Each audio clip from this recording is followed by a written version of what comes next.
Living alone as an older man brings a unique blend of freedom and challenge. One that many of us never fully anticipated, doesn't it? On one hand, you have your own space, your own schedule, the quiet peace you've earned after a lifetime of hard work. But on the other hand, there's a silence that can sometimes feel a little too profound. But what if I told you that within that peaceful solitude, there are hidden dangers? Insidious mistakes that can transform your golden years from a time of independence into a period of dangerous, and sometimes irreversible, isolation. The statistics are sobering. Nearly 4 million men over the age of 60 live alone right here in the United States, and that number is climbing. And while that independence is a badge of honor, it also removes a critical safety net. And here's the nightmare that no one talks about.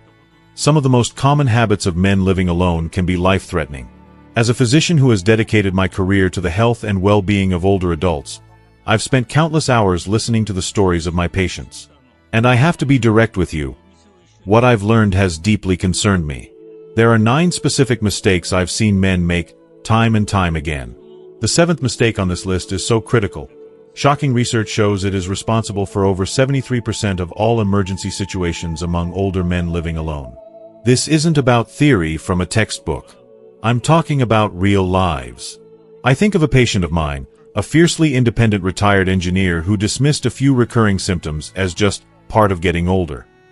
That small oversight, that simple mistake, led to a preventable emergency that changed his life forever. That is why I am making this video. I'm not here to scare you. I'm here to arm you with knowledge. We will walk through these 9 mistakes, one by one. And for each, I will give you the simple, practical, and often free steps to protect yourself. And I truly must urge you, please, stay with me until the very end.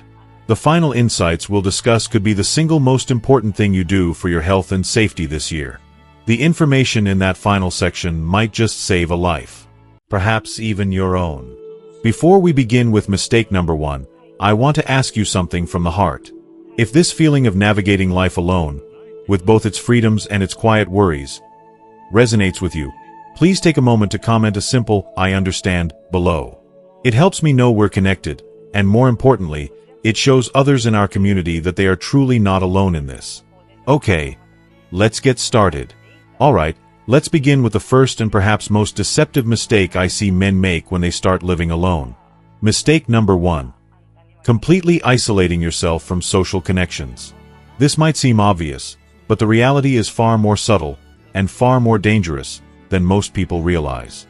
When major life changes happen, like retirement or the profound loss of a spouse, a man's first instinct is often to retreat, to seek quiet.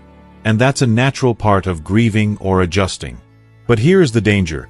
A short-term retreat can quietly become a long-term pattern, a habit of isolation that takes root before you even notice. From a medical standpoint, this is incredibly serious. Extensive research has shown that chronic loneliness triggers the same inflammatory stress response in your body as a persistent physical injury. It weakens your immune system, raises your blood pressure, and dramatically increases the risk of depression. Your brain, deprived of regular, meaningful interaction, literally begins to rewire itself, making it harder and harder to reconnect, even when you want to. For older men especially, who may have relied on their careers or their wives to be the hub of their social lives, this transition can be particularly brutal. The familiar avenues for connection simply disappear. I think of my patient, John, a wonderful 68-year-old widower from Michigan. He shared with me how, after his wife passed, he went nearly 2 full weeks without speaking to another human being face to face. He wasn't trying to be a hermit. He was just grieving.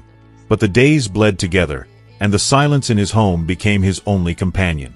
He was slipping away without realizing it. The solution isn't to suddenly become a social butterfly. That's not realistic. The key is to start small and be consistent. Please, hear me on this. You must intentionally schedule human connection back into your life. Join just one community group. It could be at your local library, a veterans hall, or your place of worship. Consider volunteering just a few hours a week. Or simply make a promise to yourself to call one old friend or family member every Tuesday, no matter what.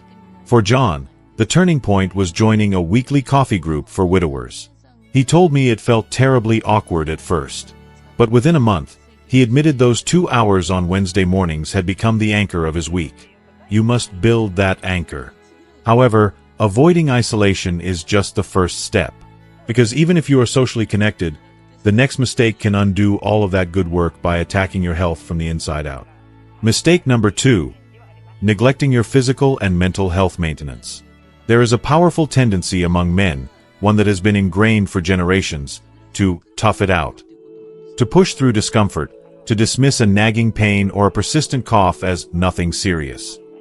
While you have a partner, they often serve as a crucial second set of eyes, noticing a change in your walk, reminding you about that doctor's appointment you keep forgetting. When you live alone, that safety net is gone.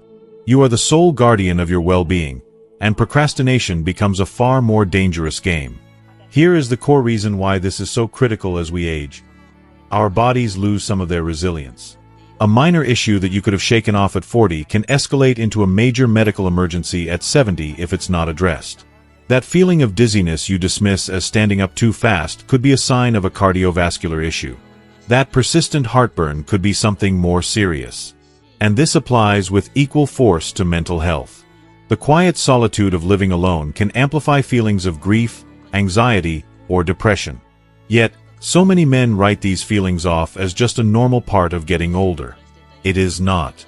Your emotional well-being is directly tied to your physical health, your cognitive function, and your ability to live independently.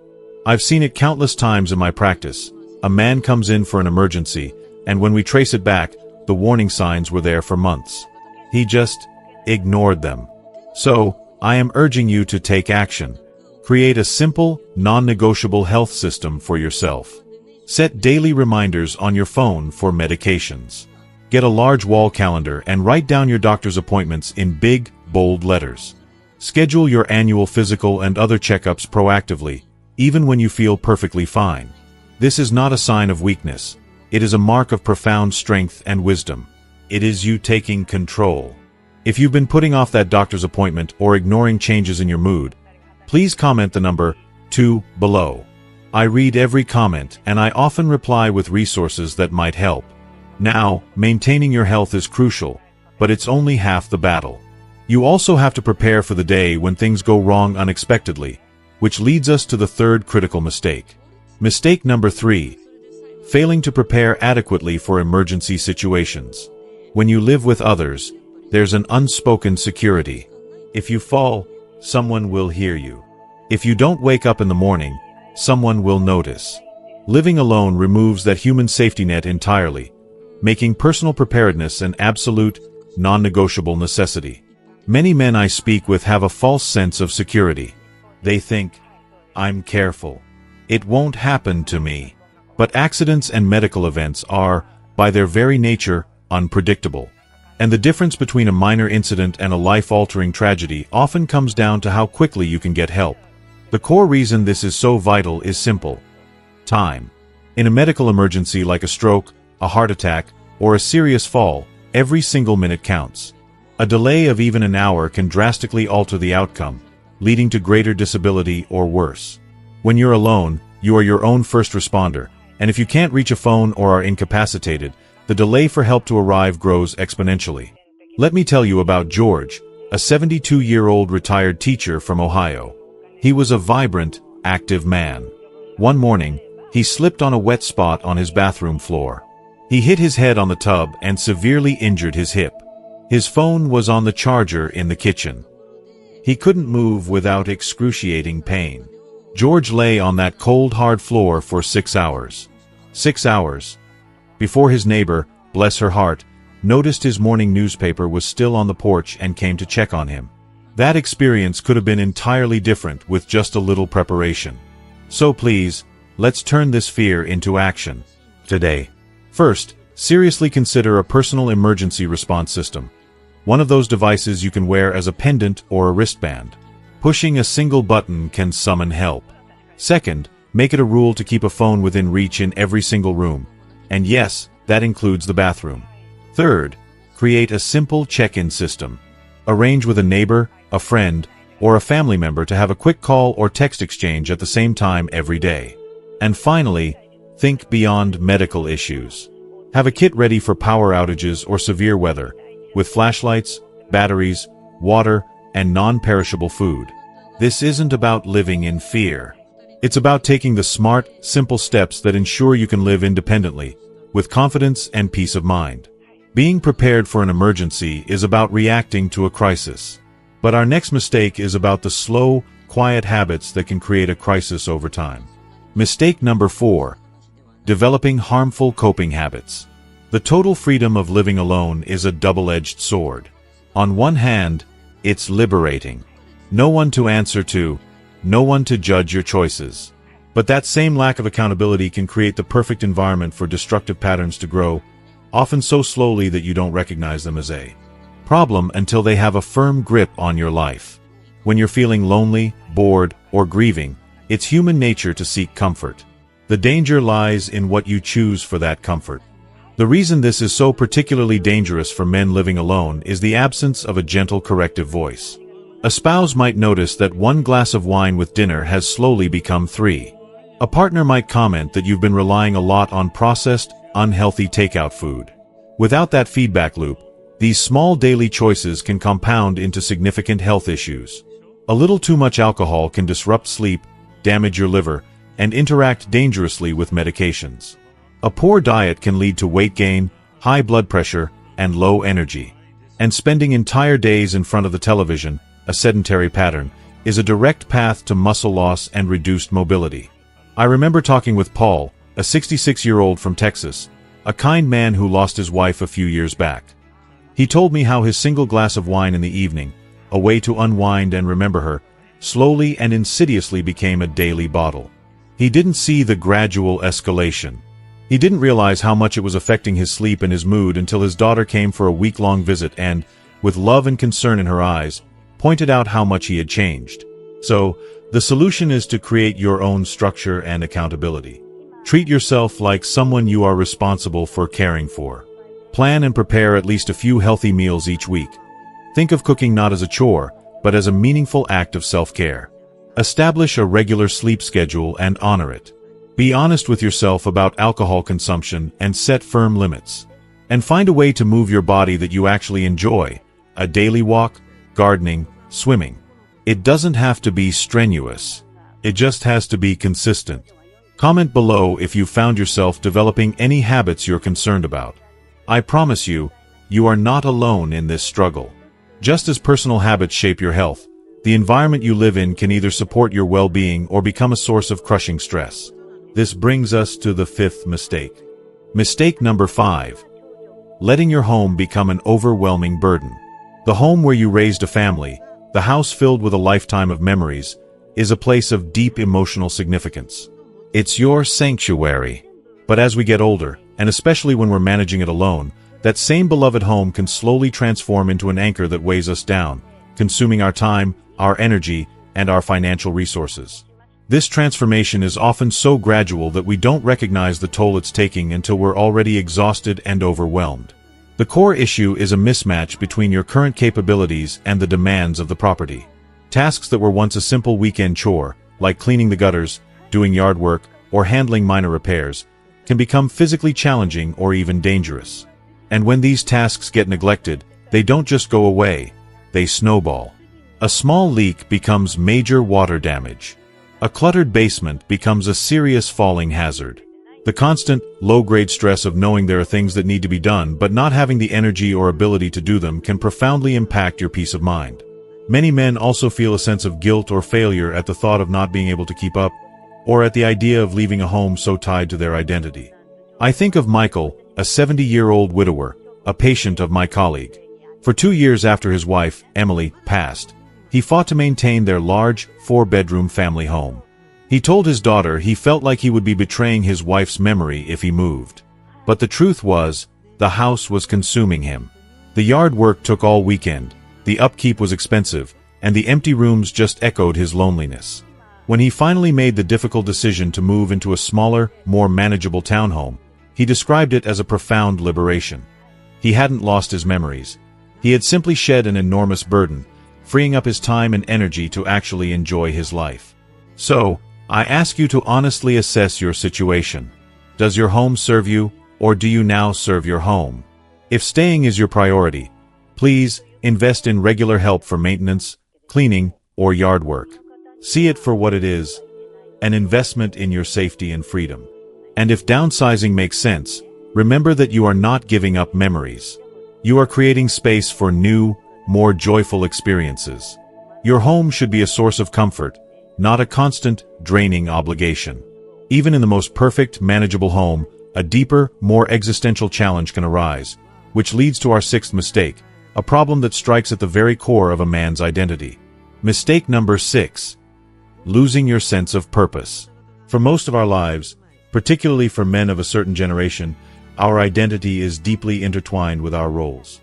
We are husbands, fathers, providers.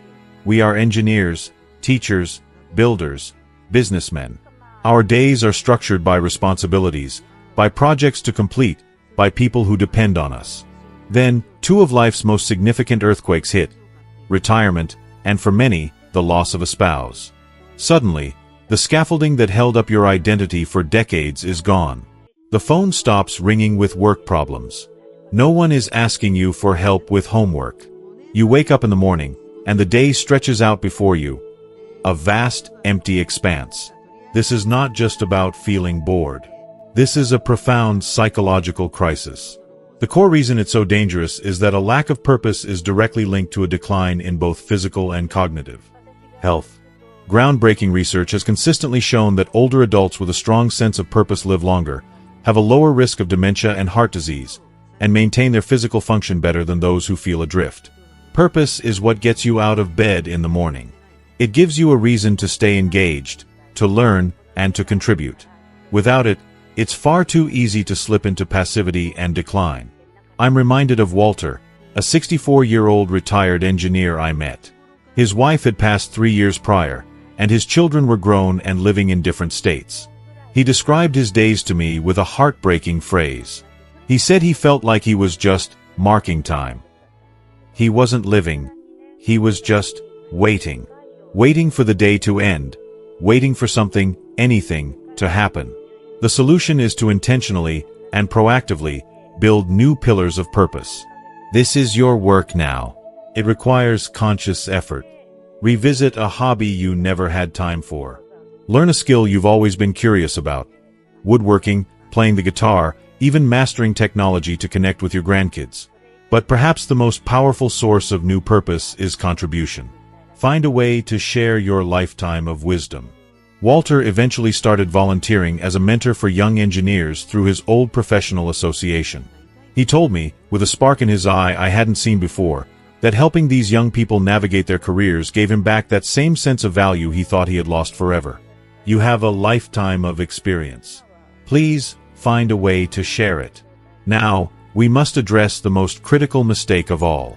I need your full attention here. Because what I am about to share is, without exaggeration, a matter of life and death. Mistake number 7. Ignoring cardiovascular warning signs and failing to have an emergency cardiac plan. This single mistake is responsible for more preventable tragedies among older men living alone than any other factor.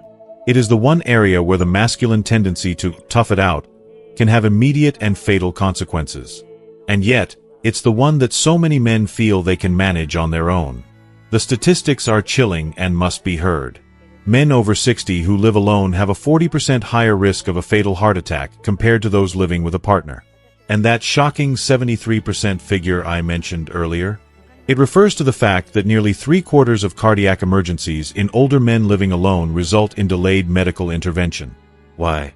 Simply because no one is there to recognize the symptoms or call for help immediately. The core, deadly problem lies in misinterpretation and minimization. The warning signs of a heart problem are often subtle and easily dismissed. We think of a heart attack as a dramatic, chest-clutching event, but it can begin as unusual fatigue, shortness of breath, mild chest discomfort that feels like indigestion, or pain radiating to the jaw or arm. The instinct for many men is to wait it out, to see if it passes. When you live alone, that waiting game is a gamble with your life. I will never forget the story of Richard, a 69-year-old retired mechanic from Arizona. He woke up at 3 in the morning with what he described as just some mild discomfort in his chest and feeling a bit winded. His first thought was that it was heartburn from the spicy dinner he'd had. He told himself he was fine. He spent 2 hours trying to convince himself the symptoms would go away. 2 hours before he finally called 911. By the time the paramedics arrived, he was in the midst of a massive heart attack. Richard was one of the lucky ones. He survived. But that 2-hour delay could have easily cost him his life. So, here is your plan of action. First, commit to memory the warning signs of a heart attack and promise yourself you will take them seriously, even if they seem minor. Second, if you have a known cardiac history, keep any prescribed nitroglycerin tablets within easy reach at all times. Third, have an emergency plan that does not involve you driving yourself to the hospital. Know who to call. And finally, please, consider a medical alert system. Overcome the pride that tells you that you don't need it. Your life is infinitely more valuable than your pride. Recognizing the signs and getting immediate help is the single biggest factor in surviving a cardiac event.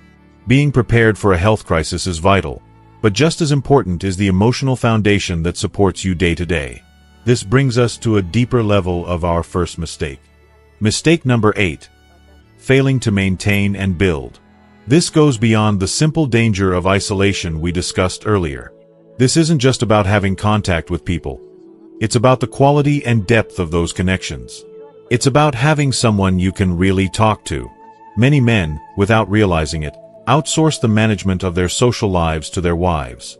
Women are often the brilliant social coordinators in a family, planning gatherings, remembering birthdays, maintaining ties with friends and extended family.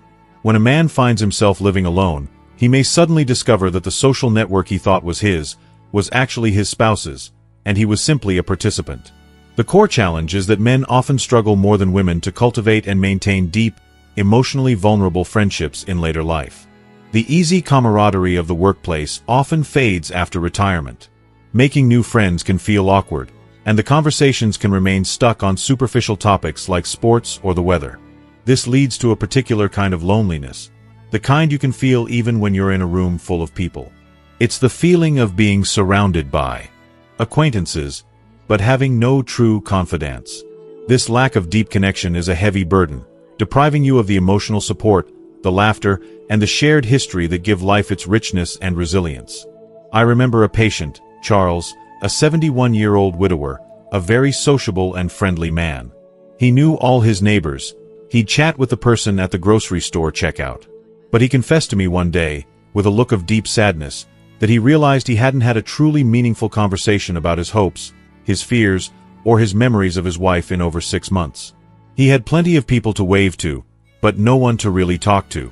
Building these relationships requires intentional effort. It means being brave enough to be vulnerable. When you join a group, choose one based on a genuine, passionate interest, not just for convenience. In conversations, dare to share something real about yourself beyond the surface-level chatter. Invest in people. Follow up with them. Remember what they told you. Reconnect with old friends you've lost touch with. It takes work, but these meaningful connections are the emotional bedrock of a happy, healthy life.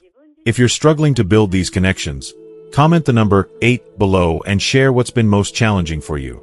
All the advice we've discussed, from health maintenance to social connection, rests on one final, fundamental principle. And violating this principle is perhaps the most tragic mistake of all, because it is entirely self-imposed. Mistake number 9. Refusing help due to excessive pride or the fear of being a burden. For a lifetime, you have been the provider, the problem solver, the rock. You were the one people turned to for help. Your entire identity may be built on a foundation of strength and self-reliance. The very idea of needing to ask for help, especially from your own children or from people younger than you, can feel like a fundamental failure. It can feel like you are losing the very essence of who you are. This pride, while understandable, can become a dangerous barrier, preventing you from getting the support you need to live safely and independently. The core issue here is a toxic misconception that accepting help is a sign of weakness. In reality, the exact opposite is true. Knowing your limits and strategically accepting support is one of the highest forms of wisdom and strength.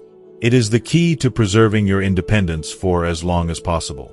Insisting on doing everything yourself, even tasks that have become unsafe, doesn't make you more independent. Paradoxically, it makes you more vulnerable to a fall or an accident that could rob you of your independence entirely.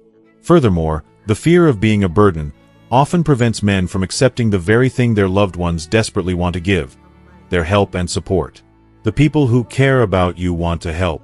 It gives them peace of mind and is an expression of their love. I think of Henry, a 75-year-old former business owner. He was a proud man who repeatedly waved off his children's offers to help with groceries, yard work, or rides to his appointments. "I've got it," he'd always say. He insisted on handling everything himself, right up until the day he fell off a small stepladder while trying to change a high-ceiling light bulb and broke his wrist. During his recovery, which made him far more dependent than he ever wanted to be, he finally realized that his stubborn pride hadn't protected his independence.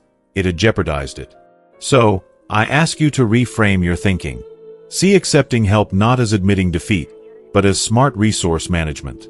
Be clear and specific about what you need. Perhaps you're fine with your finances but would welcome help with heavy lifting. Maybe you love cooking but would appreciate a hand with technology. Accepting the right kind of help is not giving up. It is the smartest thing you can do to hold onto the independence that matters most. As we come to the end of our time together, I find my thoughts returning to John, the gentleman from Michigan I mentioned at the very beginning. His story of retreating into a profound silence after his wife passed is a perfect example of that first and most subtle mistake of isolation. But I'm happy to tell you today, those Wednesday morning coffees are just one small part of a full and vibrant life he has intentionally rebuilt for himself. He started small, with just one commitment, and it changed everything. His story, and all the others we've touched upon, from Richard's terrifying heart attack scare to Henry's humbling fall from a ladder, all point to one powerful, central truth. The 9 mistakes we've covered today, from health neglect and harmful habits to pride and a lack of preparedness, they are all preventable. Your golden years can be a time of incredible freedom, peace, and fulfillment. But that independence must be paired with wisdom and proactive care. I hope you've seen that your health and safety are built not on grand gestures, but on small, consistent, daily choices. Your independence is precious, but it should never, ever come at the cost of your well-being or your life. Living alone successfully means being smart about when to be self-reliant, and being wise enough to know when to reach out for support. As we wrap up, we've explored these 9 critical areas that can truly transform your life after 60. But knowledge is only powerful when we put it into action. So now, I have one important final question for you. What is the one commitment you are making to yourself after watching this video today? It could be as simple as, I will schedule that doctor's appointment, or I will check the batteries in my flashlight, or I will call my old friend tomorrow morning. Please, share your personal commitment in the comments below. Reading them inspires me, and your commitment will undoubtedly inspire another member of our community to take that first, vital step. And if you found real value and encouragement in our time together, please show your support by giving this video a like. To ensure you continue on this journey with us and never miss another video full of this kind of guidance, hit that subscribe button.